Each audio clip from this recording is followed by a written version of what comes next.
Today, I'm joined by Kristian Feldborg, founder of the Vesuvio Labs, a venture builder dedicated to FinTech startups and the InsurTech space as well. Vesuvio Labs call themselves the digital rocket fueling the insurance sector. Vesuvio Labs is led by Kristian, and the lab has been running for a few years, and Kristian will tell you more about how long he has been shaping the lab and for it to become one of the most renowned labs here in the United Kingdom and the Emirates, I think soon. So one of the key goals that Kristian wants to achieve is faster, cheaper, and more accessible access to technology. Today, I want to review Kristian's journey as a FinTech venture builder and how he made the shift from traditional tech to new tech. Welcome, Kristian. Thank you.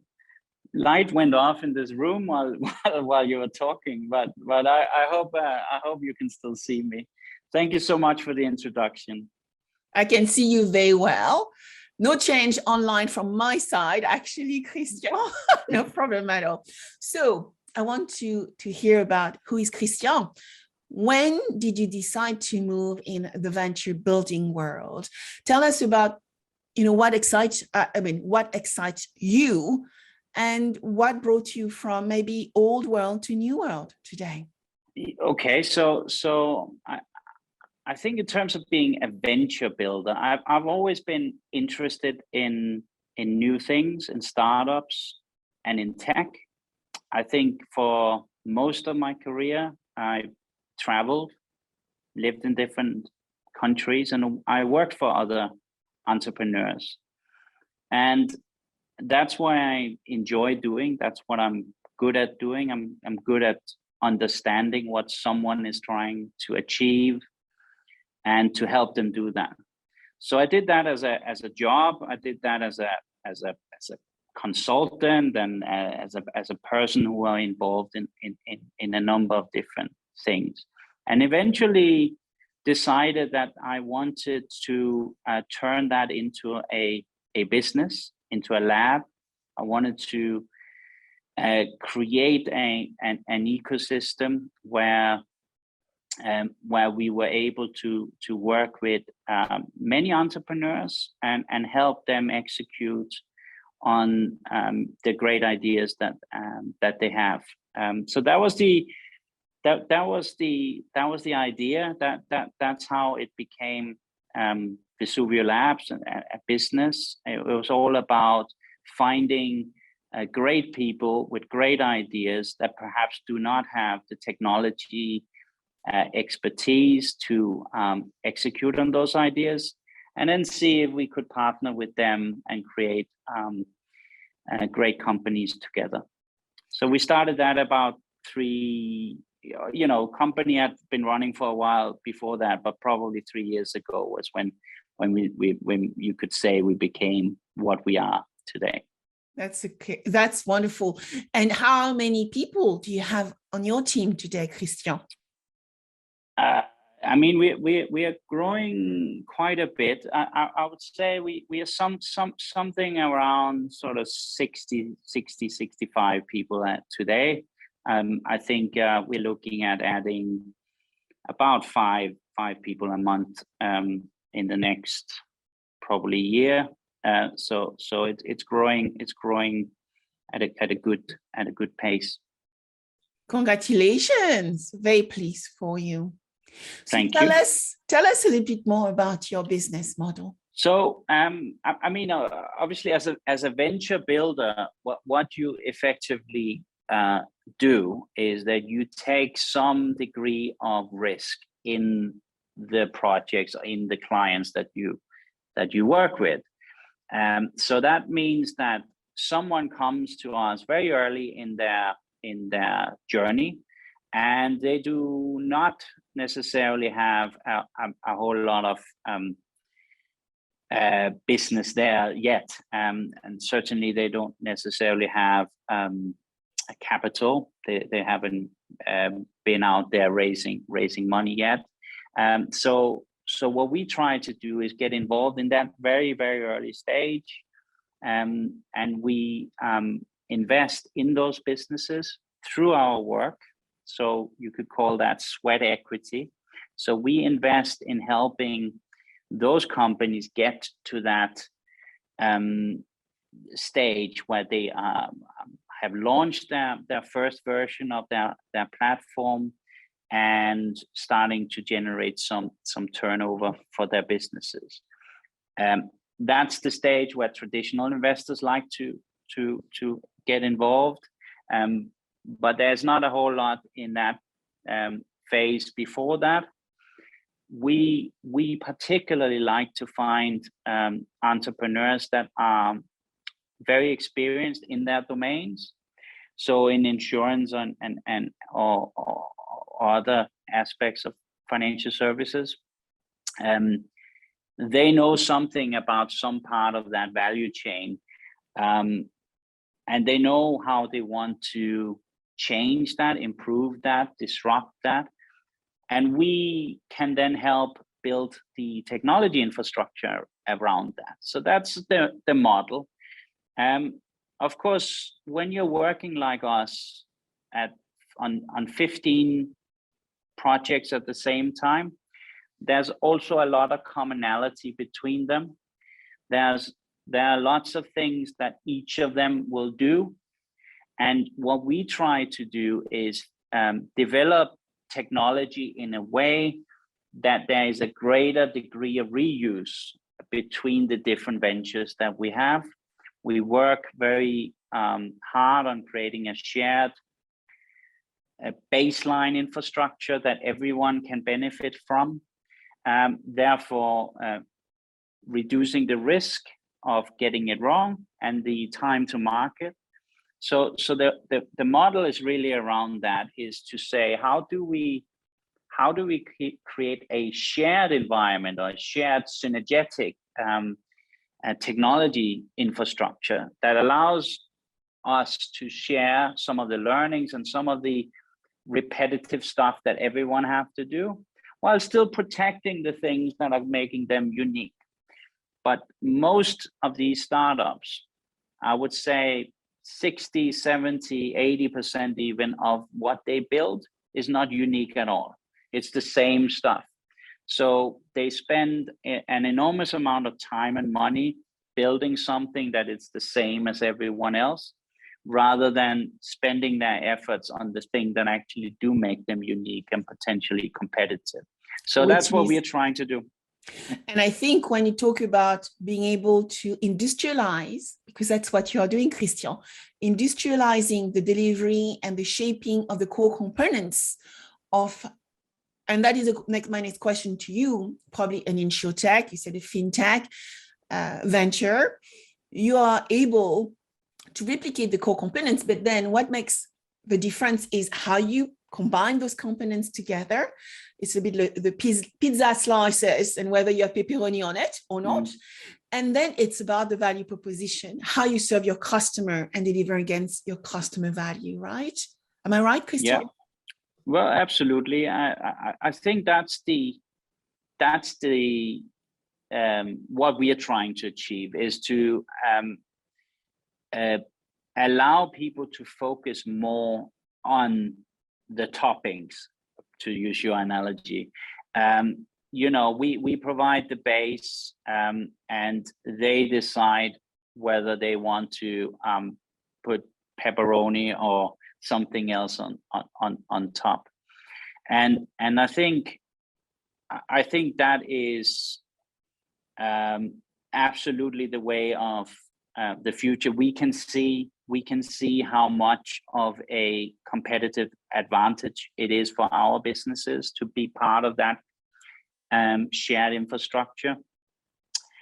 We can clearly see it, us versus traditional venture capital that are in theory ecosystem investors, but not really creating any synergies between the companies in their portfolio. How much wasted investment and happens there. So we can absolutely see how that model is for us superior. It takes a lot of effort to get it right. We certainly didn't get everything right sort of first attempt, but I think little by little we are starting to create that type of technology architecture that allows these companies not just to benefit from faster time to market, but and better propositions, but also actually working with each other. We are seeing a lot of that happening now, that because there's a strong technology fit, the companies we have in our portfolio are becoming customers and partners of each other, which is obviously a massive benefit as well. Yes, some of the startups have accelerated over 100 for the past, guess now adding 2020 in the box as well in 2021, over 100 globally.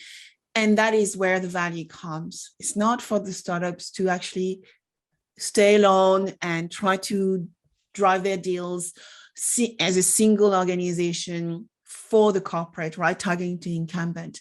Value comes as well when they work closely with one another. And you have hit the nail, Kristian, around ecosystems. Well, and on the ecosystem point, it also, you also have to be quite conscious of what companies you select to work with. It would be natural to pick a lot of companies that look exactly like each other. They don't benefit very much from each other, really. The ones that are much better is where there's a technology fit, but much more importantly, where they are covering different aspects or different parts of the value chain.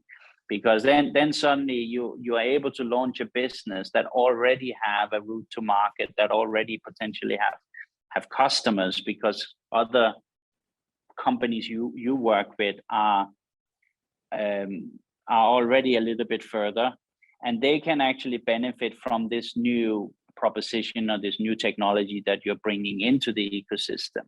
And again, I'm not claiming that's something we saw a whole lot of 2 years ago, but we are absolutely starting to see that now, and that's incredible, because that, of course, from our point of view, just means that it's a sort of self-enforcing process, right, where we don't have to do that much. It's sort of more happening between the different companies we work with, and our job is really just to try to keep up and make sure that we don't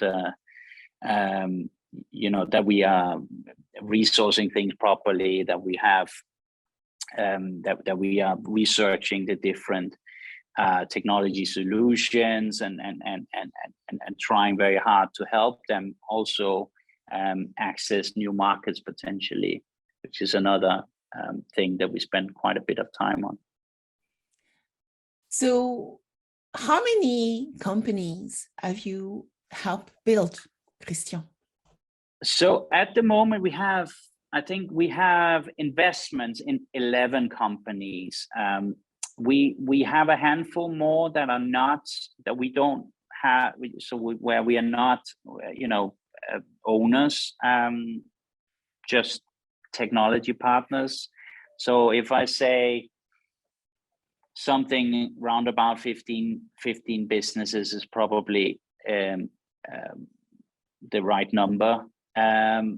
Of those 15, there will probably be 5 or 6 that are looking sort of very strong for 2022. Probably a third of the companies that we are working with are looking like pretty strong growth for 2022. So sort of 15 in total. Out of those, probably 10 we have equity in, and probably half of those are looking very, very busy for the next year. That's wonderful. And that's showing, it takes time as well to be growth companies. It doesn't happen overnight. Often when,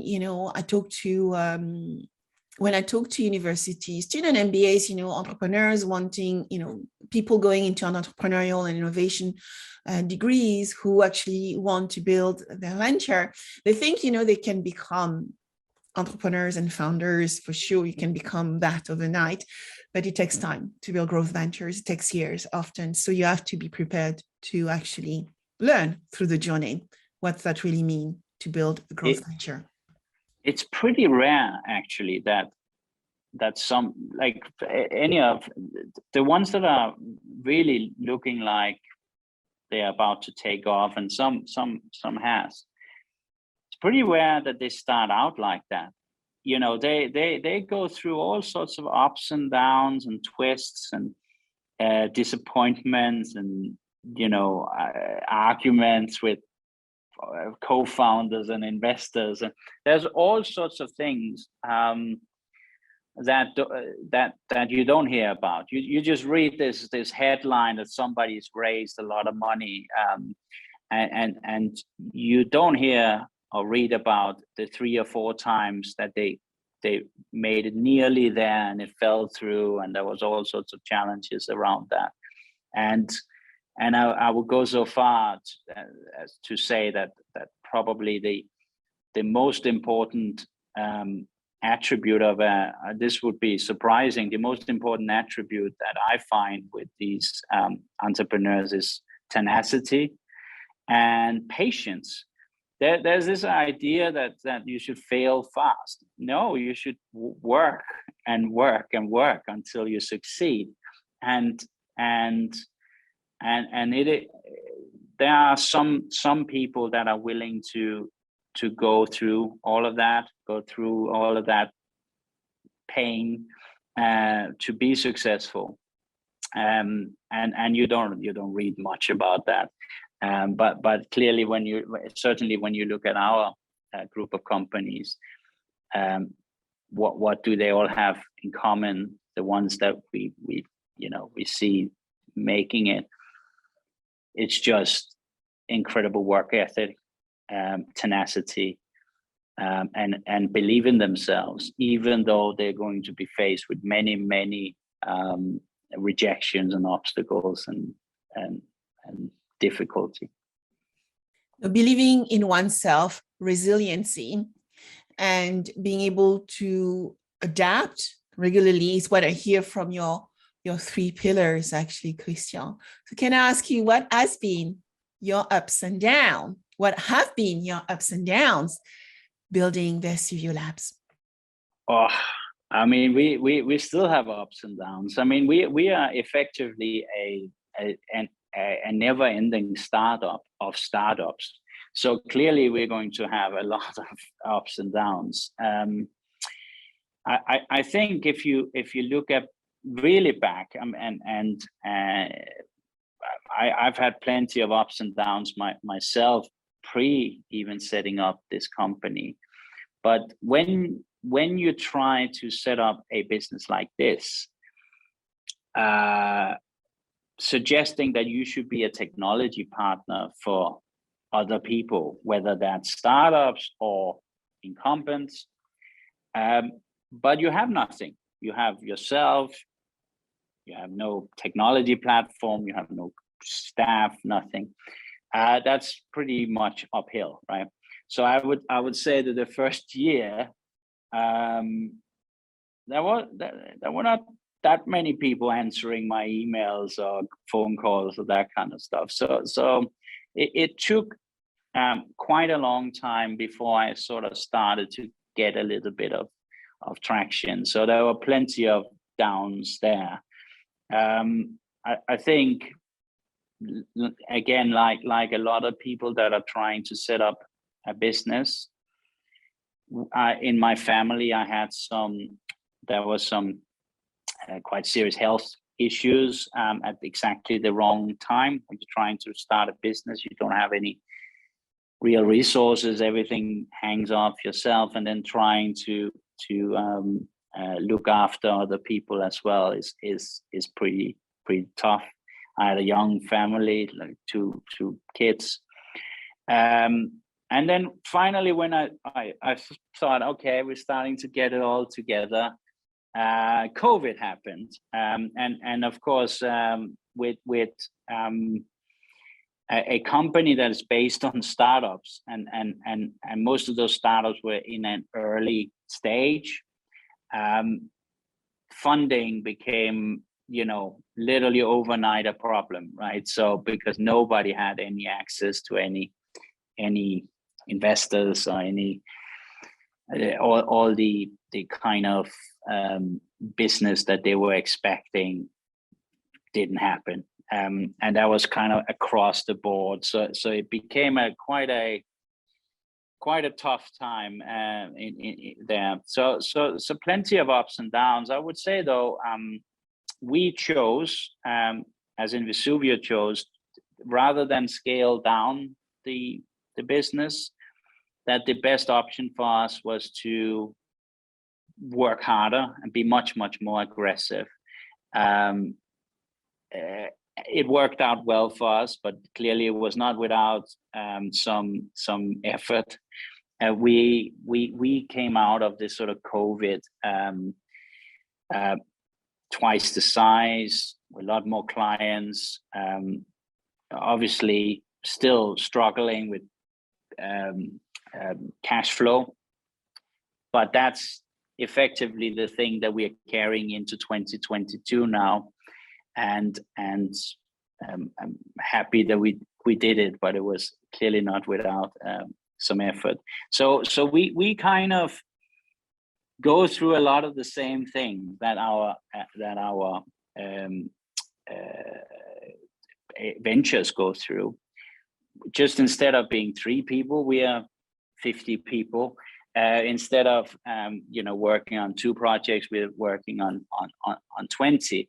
But it's the same kind of day or week where you sort of show up on a Monday and there's all sorts of challenges and you have to work through all of that. I would say we are very close to looking like what you could call a sort of mature, a bit more mature growth business now, but it certainly hasn't arrived in 2 seconds. The final thing to say is the main part of our business, funding wise, has been organic. So it's a very strange idea to try to fund effectively an investment company with income. So again, it's amazing that we have done so much of it and gotten to where we are, but obviously it's not usual to think that you have to find a customer over here to pay you some money so you can invest in another company, a bit like a VC. So I think somebody from your team once referred to us as a VC without money, and I think 2022 we would like to have more money, because I think we can support so many more companies with a bit more capital behind us. So that's the next stage for us. Yeah. I remember when we met, I was probably one of your target, because I received this lovely message from you on LinkedIn and with those great slides.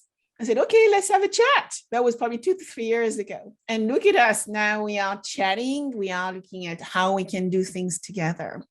And, with your comment around, being a VC without money, all these can be sorted, right? It's all about the proposition. It's all about how the growth is shaped strategically and financially, right? And then can be turned around. But my belief, as you know, is when you do venture build, it's very important to understand how to found those young ventures, take away the pain from them, to actually know how they are going to pay salaries tomorrow.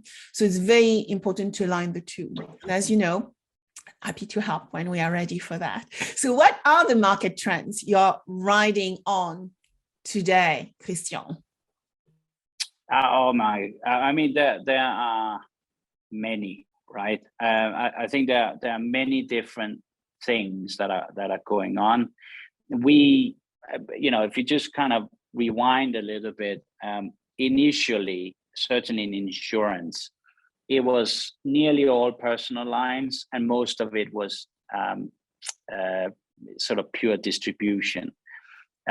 What has definitely happened is that what we are seeing is that there are lots of more interesting things going on in commercial insurance, in gig economy, in various places where there's a sort of mix between different types of financial services, what you can call embedded finance or things like this.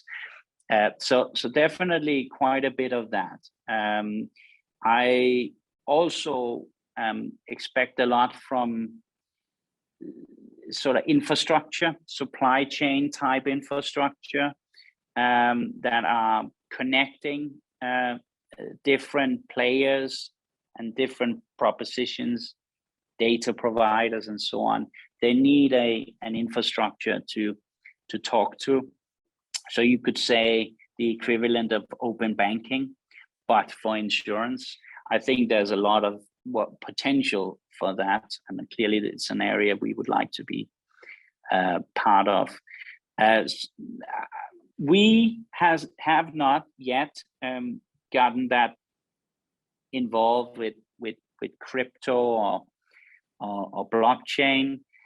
I do think that there will be one or two ventures that we will start working with that have some element of that. But in our case, we have been more gravitating towards higher value added parts of the insurance supply chain, slightly more complex areas where there's enormous benefits in applying better technology. So I think this is where we definitely see some exciting stuff happening in the next year. We've just seen one of the companies we work with take over one of these sort of wave one InsurTechs, and I think the case there was not it was a bad business, this original one. The problem was that the other companies around it, the potential customers or consumers of this service, were not ready. So you have to be pretty certain that there is no matter how great your idea is, that there is a buyer for it. And what we are trying very hard is to find the companies where we understand A, that there is a buyer, and B, that the people that we work with are able to sell to that buyer. Because you need both, right? You need someone who is able to connect that, bridge that gap between, this new world and then whoever is the customer, consumer of that service. The case study you mentioned is an interesting one because I think we know which case study that is, and what you find with COVID as well. And some of my top startups as well have suffered during the course of past 2 years, where when they needed to raise their next Series A or B, they were not able to do so. And some, of the really well-known ventures which were out there, real-time pricing and all those things, didn't do as well as we wish. But you're absolutely right.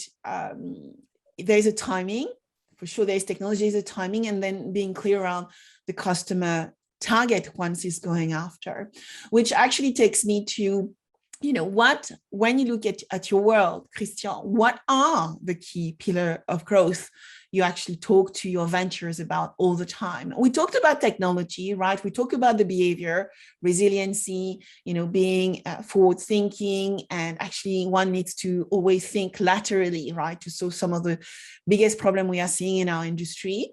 You mentioned focusing maybe not on what everybody may be focusing on, moving for more complex side of the insurance value chains.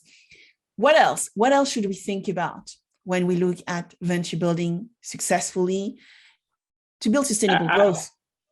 Yeah, so it sounds really kind of, obvious and a bit boring to suggest that something that a lot of people forget is that they have to sell themselves, they have to sell their product or service to somebody, and there is that a tendency, certainly among certain types of entrepreneurs, to want to perfect their product. They just, there's always something more that you can build, and their potential customer might ask for this one more feature, one other, bit, and that's the exact thing to avoid. As an investor, I would say, what you need is people that can form partnerships with other human beings who can take their imperfect thing, take that to someone, and that doesn't matter if it's a consumer sort of early adopter, it's a B2B partner, but can take their idea and their sort of imperfect implementation and work with someone to make it perfect, because that is exactly what some companies have done wrong. They've invested millions and millions of pounds, and then you look at their bottom line and there's nothing. That they literally have 10 grand, revenue, and that's because they have wasted a lot of time sitting in their meeting rooms and in their offices, and not been out there and actually finding out who might be my customer, what does it take for me to form a relationship with them. So for me, ability to sell is key. All the other stuff really doesn't matter. You have to be able to sell what you do, your vision, and be able to forge these partnerships with people outside your office. You can see that a lot of companies, especially very technology-driven businesses, they fail on that. They just never find anyone that is willing to make the adjustments that it would require on their side to work into this new fantastic infrastructure or product or platform. So that's what I'm very much looking for. As a pillar is obviously people that understand the domain really well, but is also able to go out and sell themselves and sell their service. And if it's B2B, it's much more to do with partnerships, and do they actually find any kind of recognition from other sort of incumbents that what the sort of journey that they're on is relevant, and if that's the case, it becomes a lot easier to then get the first partnership, and then the second, and see them then take off into a real business. So for me, that's sales. Sales is most important. What I was thinking as you were talking, actually, Kristian, is that when we work, both of us, with technology experts, sales is not always the strength, right? And even I've been, working in industry now for over 25 years, and, I've been business strategist, and I've helped major insurance companies with their own growth to market and expansion strategies. When you look at the flip side, which is where I decided to spend my time because I wanted to see tangible execution, was technology. Predictive analytics was the first things I really focused my attention on 15 years ago. Now, I guess called AI. It's interesting because technologists are great at knowing the depth of their technology, but then you have to translate it. And it's as if we need business development translators in any startups, because I can see this is often the major problem, where the customer proposition is not always well documented, not very well talked about. And then another thing is, when you actually ask for the elevator pitch, the small sentence around the one-liner, what do you do? Often you end up hearing about the products. And so education around the difference between, how are you going to change the world rather than what do you do, I think are very big question to ask, and very different ones as well. 100%. So what I want my team to get good at is empathizing with our customers. So these are the startups. Our customers are the ventures that we work with. And my team's job is really just to understand where they're coming from and what they're trying to achieve. And then for us to do our very best to deliver to that. Now, what we also would like the ventures to do is exactly the same thing. Not sell your product, but understand what the problem or need is with this customer you're trying to sell to, and present them with a solution to that. Don't just go and sell your features, right? And and your nice platform. Figure out what it is that they're trying to achieve, and then position yourself, your business, and your technology in a way that it's going to help them with that. Which is back to this thing about not trying to perfect your platform, because very often what they want is 80% of what you got plus something completely different. So what you need to do is to start those conversations a lot earlier. Figure out what are those sort of 10%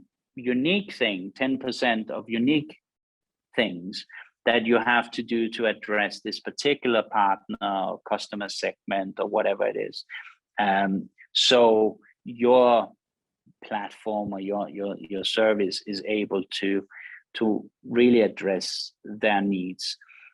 Quite often that doesn't happen. It becomes much more of a presentation of functionality as opposed to a focus on the customer's pain points and ambition.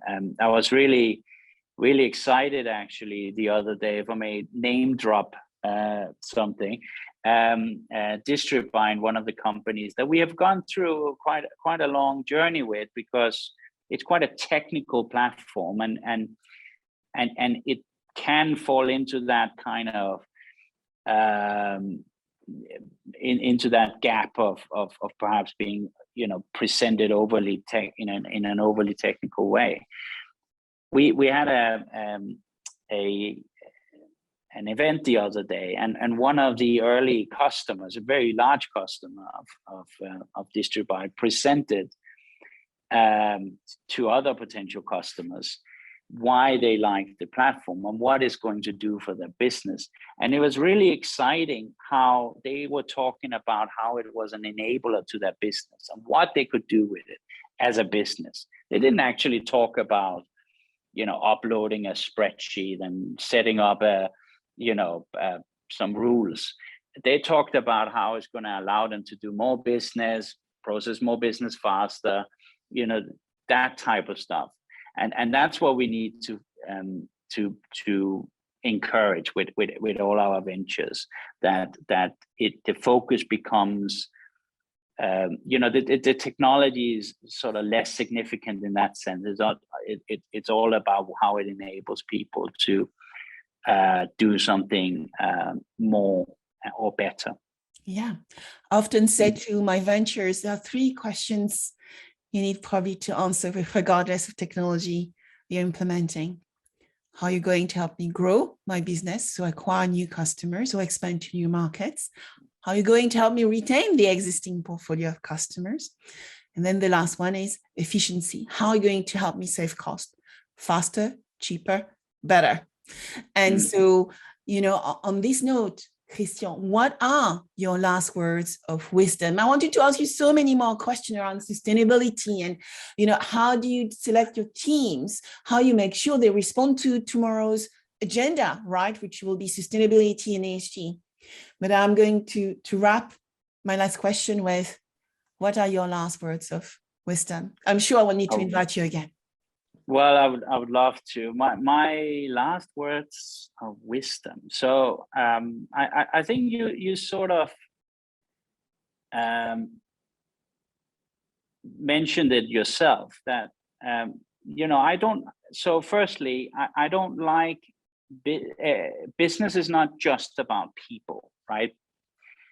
Business, if you want to be really good at something, you have to implement the right processes to manage those people. That's something I certainly have learned, for better or worse, that you need to invest the time in the tools and the methodologies and all that kind of stuff. And then you add great people. And you add people where you, even if you're not there, they try their hardest to make things better. And why do you need processes? Because everyone makes mistakes. So you need to have a way to obviously monitor that. And when things don't particularly go to plan, how do we get back to where we need to be? So don't think that it's all about talent. Think that you need to build a structure to your business, put the right processes in place for your business, and then treat yourself by hiring people that are better than yourself, that in each of their areas. Then in a way you don't particularly need to be there eventually. So that would be my certainly what I have learned. You need both. There's you know, risk involved in overemphasizing one or the other, and once you find yourself in a place where you have the right systems in place, and by that I mean management systems, and the right people working in those systems, then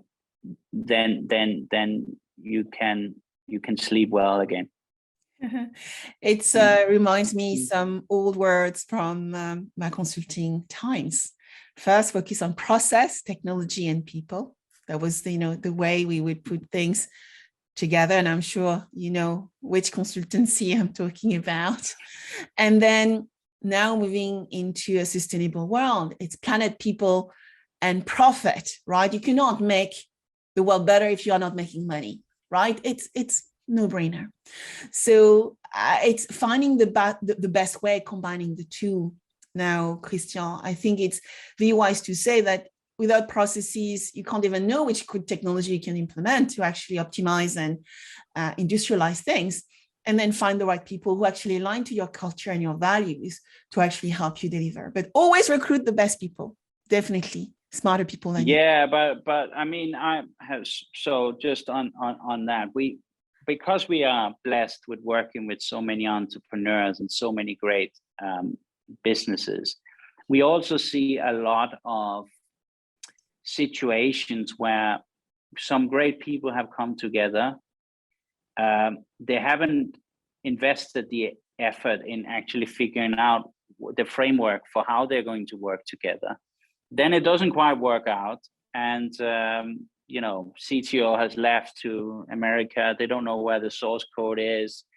The other two founders are upset with each other about equity because they didn't manage to actually create a vesting schedule, and so there's a lot of things that you should put some effort into thinking about. Even though you have great people, lots of stuff can happen, and the structure is really there, and the processes and all of that is just really there to support you when things don't go how you expect.